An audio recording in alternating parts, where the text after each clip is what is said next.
शुमाइला, तुम्हें वो सिंड्रेला के शूज़ वाली कहानी याद है?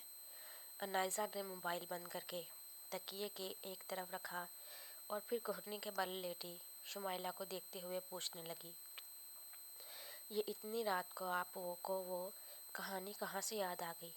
जबकि आजकल तो आप मुस्तनसन हुसैन का नावल पढ़ रही हैं ना?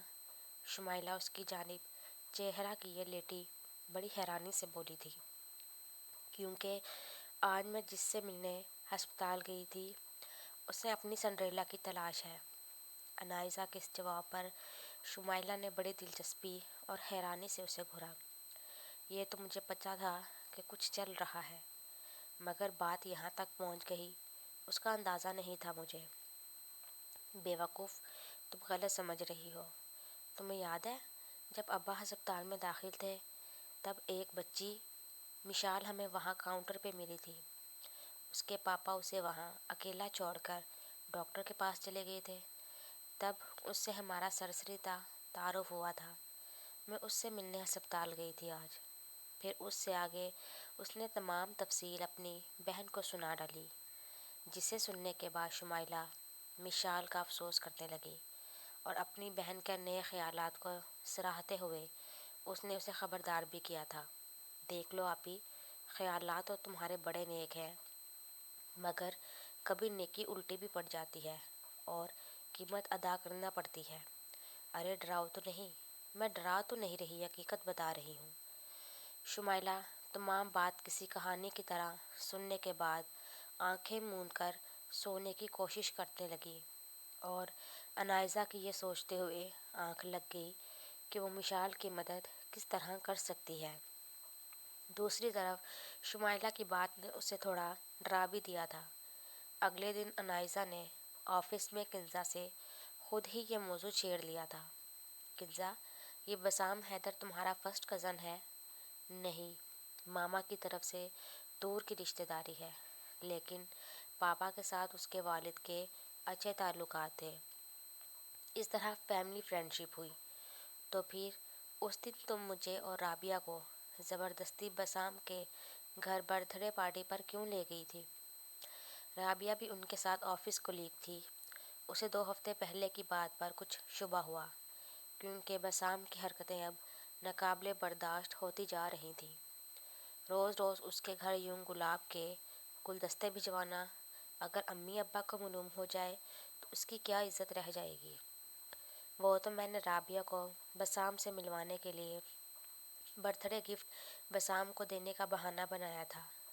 अब देखो, राबिया की तलाक हो चुकी है और बसाम भी शादी करना चाहता है। सोचा राबिया का मुस्तकबिल संवर जाएगा और बसाम को एक बेहतरीन लड़की मिल जाएगी। देखो कितना सवाब का काम है। मुझे नहीं मालूम था कि वो वहाँ जाकर इस कदर हंगामा करेगी और गुस्से में गुलदान उठाकर बेचारे बसाम के सर पर ही दे मारेगी। इस बेचारे ने कहा ही क्या था, सिर्फ उसे प्रपोज ही किया था ना, और राबिया की बच्ची ने बसाम की सारी बर्थडे पार्टी ख़राब कर दी। इतने लोगों के सामने उसे शर्मिंदा करवाया।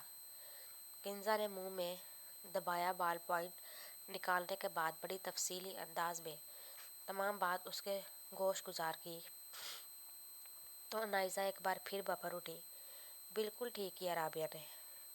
भाई, तुमने खुद ही तो बताया था कि 11 दिनों में ये उसका कोई नौवां प्रपोज़ल है किसी लड़की को। तौबा तौबा, बंदा फ्लर्टी हो मगर इतना भी ना कि 11 दिनों में 2 लड़कियों को प्रपोज कर छोड़े। वैसे भी इस्लाम में सिर्फ 4 शादियों की इजाज़त है। अनाइज़ा ने अफसोस और तौबा बेक वक्त करते हुए कानों को हाथ लगाया। कुछ फ्लर्ट मजबूरी के भी होते हैं, और बदकिस्मती देखो एक भी कबूल है ना कहे। किंजा ने मध्यम कहका लगाते हुए कहा, मजबूरी के फ्लर्ट? ऐसी मजबूरी तो फिर रगे जहाँ तक अजीज़ होती होगी, फ्लर्टी छिछोरा इंसान। नाइज़ा ज़ेरे लब उसे गालियाँ देने के बाद एक बार फिर काम में मगन हो गई। शाम को वो उसी तरह वही बसाम की जानिब से भेजा हुआ गुलदस्ता थाम कर अस्पताल गई तो मिशाल जैसे उसकी राह तक रही थी। उसके दाखिल होते साथ ही बोल पड़ी, मेरी सिंड्रेला को और कितनी देर है, वो आए पे बिल्कुल ठीक हो जाऊँ। بس آج ہم اشتہار دے دیں گے، پھر جلد ہی مل جائے گی۔ انائزہ نے اپنا ہینڈ بیگ کھولتے ہوئے ریڈی میڈ کارڈز کا ڈھیر نکال کر اس کے سامنے لگا دیا۔ یہ کیا ہے؟ مشال کو تشویش ہوئی۔ اس کارڈ پر ہم وہی نیڈ سنڈریلا لکھیں گے اور نیچے اپنا فون نمبر، پھر جو لڑکی آپ سے رابطہ کرے گی اسے آپ اپنی ماما کے ریڈ کوٹ شوز پہنا کر دیکھنا۔